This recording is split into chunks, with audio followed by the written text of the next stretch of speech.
So here we have the Nissan Juke on a 20 plate. I'm going to start off by showing you around the outside of the car, and then we'll hop in and run through some controls on the inside. From the outside you can see it's a 5-door car with alloy wheels and tinted windows. We're going to start off inside the boot area of it first of all.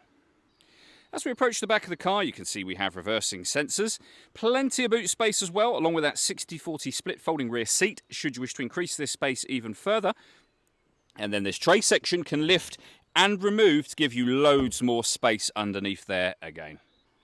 Okay, so we're just going to work our way back around to the front of the car, and then we'll hop in and run through some of those controls as I mentioned. But now that we've done a full circle of it, you can see it's a great looking car and in fantastic condition as well. Just briefly before we climb in, I think it's well worth seeing the interior from this exterior point of view. There's plenty to run through on the dashboard, so let's hop in and we'll do that now. Okay, now that we're inside the car, we're going to start with the dials. On the left-hand side, we have the rev counter and coolant temperature gauge. On the right-hand side, the speedometer and fuel gauge. And then in the centre, the main trip computer. So that includes the total miles of the car, of course. They are 47,033. Above that, we have a digital readout for the speedometer being displayed. You can change that information using buttons on the steering wheel for various different menus, as you can see there. And the buttons to do that are on the left-hand side of the steering wheel here. We have stereo controls there as well.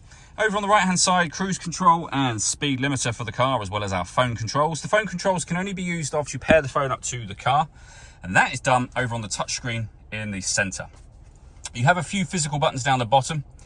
We're on the menu at the moment where you can see one of your options is phone. So if you tap phone, you'll be able to hit connections and then follow instructions on screen from there. We're going to go back to the menu where you'll be able to access, amongst other things, your satellite navigation. Really nice clear colour display, as you can see. It's a very easy system to use.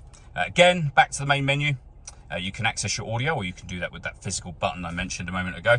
When it comes to our audio choices or options, we have FM, AM and DAB radio, USB input, Bluetooth audio so you can stream your music wirelessly, Apple CarPlay and Android Auto, depending on what phone you have, of course, and auxiliary input as well. So loads of ways to listen to your music in this car. We've also got, if I pop the car into reverse, a 360 parking camera. So we have a bird's eye view image of where the car is parked just there. Bird's eye view image and the reversing camera. If I reverse the car back a bit, you'll see that curb start to creep into the bird's eye view image, and we can see it on the reversing camera just there. And of course, the parking sensors to go along with that. If we press the camera button, same bird's eye view, but now the front facing camera. Press it again, front facing camera and the front passenger side wheel. So very easy to park with all of those cameras in place.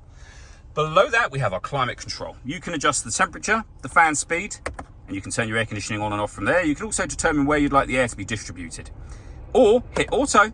The car will take control of the fan speed and direction of the air for you to maintain the temperature you've asked for.